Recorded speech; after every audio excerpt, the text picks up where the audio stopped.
Shalom Elohim, haleluya, puji nama Tuhan. Semangat pagi Bapak Ibu Saudara yang dikasihi Tuhan kita, Yesus Kristus. Jumpa lagi bersama saya Pendeta Samuel Mabuntu dalam Renungan Pagi ke 2093 hari. Renungan Pagi ini mengudara. Puji Tuhan. Bapak Ibu Saudara yang dikasihi Tuhan, sebelum kita membaca, mendengarkan, dan merenungkan firman Tuhan hari ini, mari kita berdoa. Minta pimpinan Roh Kudus. Kita berdoa. Bapa di surga, berbicaralah kepada kami semua. Pakai firman Tuhan ini untuk menegur kami, menasihati kami, meneguhkan iman percaya kami, dan memberkati kami semua. Di dalam nama Tuhan Yesus yang adalah firman Allah yang hidup, kami berdoa. Amin. Haleluya. Bapak Ibu Saudara yang dikasihi Tuhan, bersama dengan saya kita akan belajar Alkitab dari kitab Kejadian sampai kitab Wahyu. Mari buka Alkitab kita. Mazmur pasal 135 ayat 8 sampai ayat 21. Demikian firman Tuhan. Dialah yang memukul mati anak-anak sulung Mesir, baik manusia maupun hewan, dan mendatangkan tanda-tanda dan mujizat-mujizat ke tengah-tengahmu, hai Mesir, menentang Firaun dan menentang semua pegawainya. Dialah yang memukul kala banyak bangsa dan membunuh raja-raja yang kuat, Sihon raja orang Amori, dan Og raja negeri Basan, dan segala kerajaan Kanaan, dan memberikan tanah mereka sebagai milik pusaka kepada Israel, umatnya. Ya Tuhan, namamu adalah untuk selama-lamanya. Ya Tuhan, Engkau diingat turun-temurun. Sebab Tuhan akan memberikan keadilan kepada umatnya dan akan sayang kepada hamba-hambanya. Berhala bangsa-bangsa adalah perak dan emas, buatan tangan manusia, mempunyai mulut, tetapi tidak dapat berkata-kata, mempunyai mata, tetapi tidak dapat melihat, mempunyai telinga, tetapi tidak dapat mendengar, juga nafas tidak ada dalam mulut mereka. Seperti itulah jadinya orang-orang yang membuatnya, semua orang yang percaya kepadanya. Hai kaum Israel, pujilah Tuhan. Hai kaum Harun, pujilah Tuhan. Hai kaum Lewi, pujilah Tuhan. Hai orang-orang yang takut akan Tuhan, pujilah Tuhan. Terpujilah Tuhan dari Sion, Dia yang diam di Yerusalem. Haleluya. Bapak Ibu Saudara yang dikasihi Tuhan, kebenaran firman Tuhan ini masih satu konteks dengan kebenaran firman Tuhan yang kemarin, di mana kita belajar bahwa kenapa sih kita harus memuji Tuhan? Karena Tuhan sangat baik buat kita orang percaya, amin. Karena Tuhan memilih kita. Dari sekian banyak penduduk bumi ini, kita dipilih Tuhan. Dan yang ketiga kita belajar, saudara, karena Tuhan adalah Allah yang maha kuasa, maha besar, pencipta langit dan bumi. Haleluya. Bapak Ibu Saudara yang dikasihi Tuhan, dari kebenaran firman Tuhan yang kita baca hari ini, kita akan belajar tentang Tuhan Allah Israel, Allah yang maha kuasa, pencipta langit dan bumi ini, versus berhala. Nah, kita lihat dari kebenaran firman Tuhan ini, Allah yang maha kuasa itulah yang pertama memukul mati semua anak sulung, baik manusia maupun binatang, orang Mesir. Saudara yang dikasihi Tuhan, yang bisa melakukan ini tepat. Semua anak sulung, baik itu manusia maupun binatang, orang Mesir mati. Dan tidak ada yang meleset. Tidak ada terdengar bahwa ada anak sulung orang Israel yang mati, menjadi korban pada saat itu. Tidak ada. Artinya yang bisa melakukan ini tepat kepada orang-orang Mesir hanya Tuhan yang maha kuasa. Haleluya. Yang kedua, saudara, kita melihat di sana, Allah yang maha kuasa itulah yang melakukan banyak mujizat di tengah-tengah perjalanan dari Mesir ke Kanaan. Mujizat-mujizat yang luar biasa, yang hanya bisa Allah yang lakukan, itu terjadi bagi umat Tuhan. Dari perjalanan Mesir sampai ke tanah perjanjian. Dari laut Teberau terbuka. Dari jalan-jalan yang panas, yang dingin, Tuhan sediakan tiang awan, tiang api. Tiang awan supaya orang Israel berjalan, walaupun pada saat itu cuaca panas, mereka tetap dapat berteduh karena tiang awan itu menaungi mereka, sehingga tidak ada yang kena panas. Di saat malam hari, cuaca yang sangat dingin, tetap bangsa Israel merasakan kehangatan cinta kasih Tuhan. Ada tiang api yang menyertai perjalanan bangsa Israel dari malam hari. Mereka dapat melihat jalan-jalan. Mereka dapatkan kehangatan. Oh, haleluya. Hanya Tuhan yang bisa melakukan itu. Banyak mujizat. Dari air yang keluar dari bukit batu, di mana Tuhan memelihara Israel, memberi mereka makan, minum. Oh, haleluya. Saudara yang dikasihi Tuhan, hanya Tuhan, Allah yang Maha Kuasa yang bisa melakukan itu. Amin. Yang ketiga, Allah yang Maha Kuasa itulah yang membunuh raja-raja yang kuat, yang berperang melawan Israel. Semua dibunuh Tuhan. Makanya firman Tuhan berkata, Israel hanya diam saja, biar Allah yang berperang melawan musuh-musuh Israel. Oh, haleluya. Hanya Allah yang Maha Kuasa yang sanggup melakukan itu. Amin. Saudara yang dikasihi Tuhan, kita tahu bahwa bangsa Israel selama 400 tahun diperbudak di Mesir. Mereka memiliki mental budak. Mereka tidak terbiasa untuk berperang. Makanya Tuhan yang berperang ganti Israel. Amin. Tuhan melawan, membunuh semua orang-orang yang melawan Israel. Dan saya percaya itu juga Tuhan kerjakan dalam kehidupan kita orang percaya. Saudara yang dikasihi Tuhan, kalaupun ada banyak musuh yang ada di sekitar kita, saudara jangan takut. Tuhan berperang ganti saudara dan saya. Amin. Jangan membalas kejahatan dengan kejahatan. Biar Tuhan yang punya hak itu.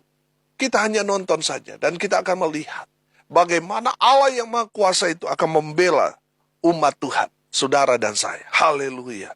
Yang keempat, saudara, saya menangkap di sini, Allah yang Maha Kuasa itulah yang memberikan tanah pusaka kepada Israel dan umatnya. Haleluya.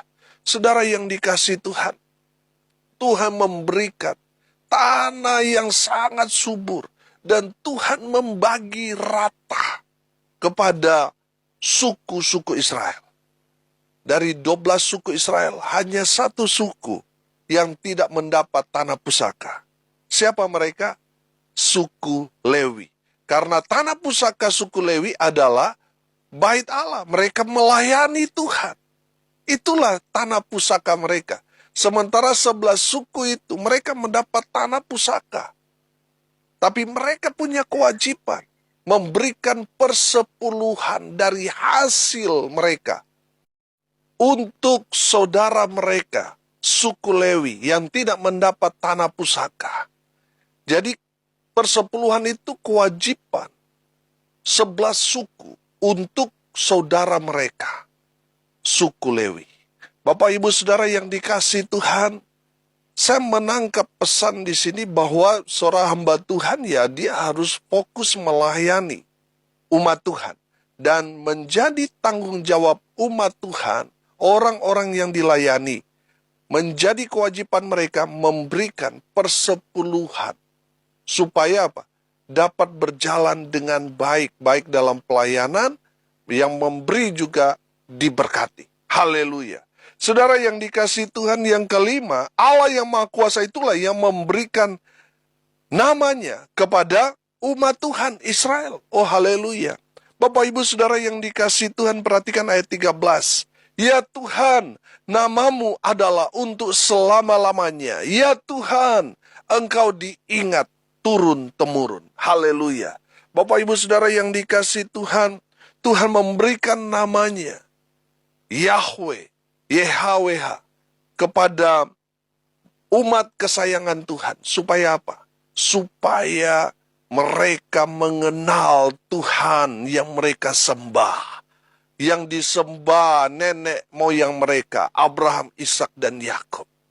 Bapak Ibu Saudara yang dikasihi Tuhan, memang banyak yang mengaku Tuhan, tapi Tuhan yang benar adalah yang disembah. Allah Abraham, Ishak, dan Yakub, Allahnya orang Israel. Haleluya. Dan 2000 tahun yang lalu dia datang menjadi sama seperti kita. Dialah Yesus Kristus. Dia adalah Tuhan. Haleluya. Bapak Ibu Saudara yang dikasihi Tuhan, dalam konteks sekarang ini, Tuhan memberikan nama Tuhan kepada kita. Yesus Kristus. Haleluya. Yang keenam, saudara, Allah yang Maha Kuasa itulah yang memberikan keadilan kepada umatnya. Perhatikan ayat 14. Sebab Tuhan akan memberikan keadilan kepada umatnya. Saudara yang dikasihi Tuhan, kalau saat ini saudara mengalami hal yang saudara merasa ini tidak adil bagi saudara, di mana mungkin itu tanah milik saudara, harta milik saudara, tetapi dikuasai, direbut oleh orang yang tidak berhak. Mungkin saudara sangat sakit, menderita, tapi percayalah bahwa Tuhan kita Allah yang adil. Amin. Dia yang akan memberikan keadilan kepada umat Tuhan. Saudara, apa yang terjadi kepada saudara dan saya, Tuhan tidak menutup mata. Ada waktu Tuhan. Tuhan akan menyatakan keadilannya kepada saudara dan saya, umat Tuhan yang tersolimi. Haleluya. Bapak Ibu Saudara yang dikasihi Tuhan, tetap setia, tetap taat, maka saudara akan melihat Tuhan akan membela perkara saudara. Tuhan yang akan menjadi pengacara kita. Haleluya. Saudara yang dikasihi Tuhan, yang ketujuh, Allah yang Maha Kuasa itulah yang memberikan kasih sayang kepada hamba-hambanya. Ayat 14b di sana. Dan akan sayang kepada hamba-hambanya. Haleluya. Bapak Ibu Saudara yang dikasihi Tuhan, kita melihat di sini, saudara yang sudah setia melayani Tuhan, Tuhan akan mencurahkan kasih sayang, rahmat, kasih karunia kepada saudara dan saya. Haleluya. Saudara yang dikasihi Tuhan, dari firman Tuhan ini kita dapat melihat kemahakuasaan Tuhan yang luar biasa. Membela, menyertai, memelihara, memberkati umat kesayangannya. Saudara yang dikasihi Tuhan, kalau saat ini saudara berjalan sepertinya saudara berjalan sendiri, saya mau katakan saudara tidak pernah sendirian. Sebab Tuhan ada bersama-sama dengan kita. Amin. Di dalam kehidupan kita banyak kali Tuhan menunjukkan kemahakuasaannya di dalam kehidupan kita, di mana kita mengalami mujizat, kita ditolong Tuhan, kita dipelihara di masa-masa sulit dan diberkati sampai hari ini. Haleluya. Saudara yang dikasihi Tuhan, kalau kita masih hidup, masih sehat, masih melakukan segala aktivitas seperti semula, saudara, itu menandakan Tuhan yang berkuasa menyertai saudara dan saya. Amin. Haleluya. Dari ayat 8 sampai ayat 14 itu kita belajar bahwa Allah Israel adalah Allah yang Maha Kuasa, Allah yang hidup, Allah yang gagah perkasa, Allah yang luar biasa, dan seterusnya. Amin. Haleluya. Berbeda dengan berhala bangsa-bangsa. Saudara perhatikan di ayat 15 sampai ayatnya yang ke-18. Berhala di sini digambarkan punya mulut tapi tidak dapat berkata-kata, punya mata tetapi tidak dapat melihat, punya telinga tetapi tidak dapat mendengar, punya hidup, punya mulut tapi tidak bisa bernapas, punya kaki tapi tidak dapat berjalan, punya tangan tapi tidak bisa bekerja, punya tubuh tapi tidak bergerak alias mati, tidak dapat berbuat apa-apa. Saudara, dengar ini baik-baik. Karena berhala itu tidak dapat berbuat apa-apa, artinya dia tidak dapat menolong kita. Dia juga tidak dapat menyelamatkan kita. Jadi tidak ada artinya, saudara. Saudara menyembah berhala karena dia tidak dapat berbuat apa-apa. Saudara, menurut arti kamus, berhala itu patung dewa atau sesuatu yang didewakan, untuk disembah, dipuja. Berhala sesuatu yang dijadikan sebagai pengganti Tuhan. Makanya Tuhan kita Allah yang cemburu, saudara. Saudara yang dikasihi Tuhan, sesuatu yang saudara sembah selain Tuhan itu berhala.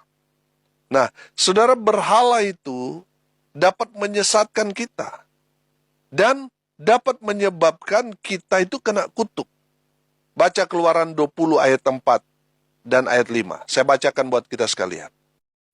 Jangan membuat bagimu patung yang menyerupai apapun yang ada di langit di atas, atau yang ada di bumi di bawah, atau yang ada di dalam air di bawah bumi. Jangan sujud menyembah kepadanya atau beribadah kepadanya. Sebab aku Tuhan Allahmu adalah Allah yang cemburu, yang membalaskan kesalahan bapa kepada anak-anaknya, kepada keturunan yang ketiga dan keempat dari orang-orang yang membenci aku. Saudara yang dikasihi Tuhan, kalau kita menyembah berhala, yang akan celaka itu selain kita yang celaka, anak cucu kita, keturunan ketiga keempat. Kalau kita menyembah, beribadah kepada berhala itu, kita akan celaka. Saudara lihat, orang-orang yang dulu hebat, kuat, punya magic, saudara lihat, anak cucu mereka menderita, kena kutuk ini. Makanya bertobat. Saudara, satu-satunya cara untuk memutuskan kutuk karena penyembahan berhala mungkin orang tua kita, ya bertobat, terima Tuhan Yesus, maka segala kutuk itu akan terputus. Amin. Sehingga saudara tidak kena kutuk, tapi berkat yang saudara terima karena terima Yesus Kristus sebagai Tuhan dan Juru Selamat. Haleluya. Saudara perhatikan, penyembahan berhala bukan semata menyembah sesuatu, saudara, yang bukan Tuhan. Dengar ini baik-baik. Pekerjaanmu, usahamu, harta kekayaanmu, hobimu, pasangan hidupmu bisa jadi berhala kalau mereka membuat saudara salah prioritas. Kalau Tuhan tidak lagi nomor satu dalam hidupmu, itu menandakan saudara sudah menyembah berhala. Kalau pasangan hidupmu yang sudah nomor satu, sampai saudara tidak pergi ke gereja. Kalau pekerjaan usahamu sudah menjadi nomor satu, sampai saudara tidak lagi melayani, tidak lagi beribadah kepada Tuhan. Jangan sampai hobimu membuat saudara akhirnya tidak membangun hubungan dengan Tuhan, itu pasti berhala. Hobimu bisa jadi berhala, bahkan pacarmu bisa jadi berhala. Usahamu, pekerjaanmu bisa jadi berhala. Harta kekayaanmu bisa jadi berhala. Kalau itu yang sudah menjadi nomor satu dalam hidupmu, dan Tuhan sudah menjadi nomor dua, nomor sekian, itu berarti sudah jadi berhala. Saudara, jadikan Tuhan prioritas paling utama, nomor satu dalam hidup kita. Berarti kita menyembah Allah yang benar. Amin. Hari ini kita belajar. Yang pertama, dengar ini baik-baik. Allah kita adalah pencipta alam semesta. Tuhan Allah yang Maha Kuasa. Allah yang Maha Kuasa itu adalah Yesus Kristus Tuhan kita. Amin. Jadi pastikan saudara menyembah pencipta, bukan ciptaan. Ya. Kalau berhala itu ya ciptaan tangan manusia. Kita sembah adalah Allah yang Maha Kuasa. Amin. Yang kedua, kita harus memprioritaskan Tuhan di atas segalanya. Kita harus menomorsatukan Tuhan di atas segala-galanya. Yang ketiga, kita belajar, berhala itu bukan Tuhan. Sebab itu hanyalah ciptaan tangan manusia. Mereka yang menyembah berhala akan kena kutuk. Saudara, dengar baik. Lihat diri saudara. Jangan sampai saudara menyembah berhala. Dan yang menderita kena kutuk, anak, cucu, cicit, buyutmu, kena kutuk. Makanya saudara kalau tidak mau kena kutuk, bertobat, terima Tuhan Yesus, maka Tuhan akan mengubah. Yang tadinya saudara dapatkan karena menyembah berhala kutuk, Tuhan akan ubah karena saudara sudah menerima Yesus, kutuk jadi berkat buat saudara. Amin. Mari kita berdoa. Terima kasih Bapa di surga atas kebenaran firman yang sangat memberkati kami. Berkati semua pendengar dimanapun mereka berada. Tuhan memberkati hidup mereka. Rumah tangga mereka diberkati. Usaha pekerjaan pelayanan mereka diberkati Tuhan. Dibuat beruntung berhasil dalam segala hal. Hamba berdoa di dalam nama Tuhan Yesus. Tuhan melawat menjamah mereka yang sakit. Menguatkan mereka yang lemah. Menghibur mereka yang saat ini sedang berduka cita. Dan memberkati mereka yang hari ini berulang tahun. Tuhan Yesus memberkati. Hamba berdoa, biarlah berkat Tuhan dari surga turun, memenuhi semua pendengar. Bapak Ibu Saudara yang dikasihi Tuhan, arahkanlah hatimu kepada Tuhan dan terimalah berkat dari Tuhan Yesus. Tuhan memberkati engkau dan melindungi engkau. Tuhan menyinari engkau dengan wajahnya dan memberi engkau kasih karunia. Tuhan menghadapkan wajahnya kepadamu dan memberi engkau damai sejahtera. Di dalam nama Tuhan Yesus, sumber segala berkat. Bapak Ibu Saudara yang percaya, diberkati Tuhan, katakan amin. Puji Tuhan. Bapak Ibu Saudara yang dikasihi Tuhan, kalau saudara merasa diberkati melalui renungan pagi ini, bagikan juga kepada saudara-saudara yang lain supaya mereka juga diberkati. Karena untuk itulah kita dipanggil, untuk jadi berkat. Salam kasih. Dari Bali, saya Pendeta Samuel Mawuntu. Sampai jumpa besok pagi. Tuhan Yesus memberkati kita semua. Haleluya.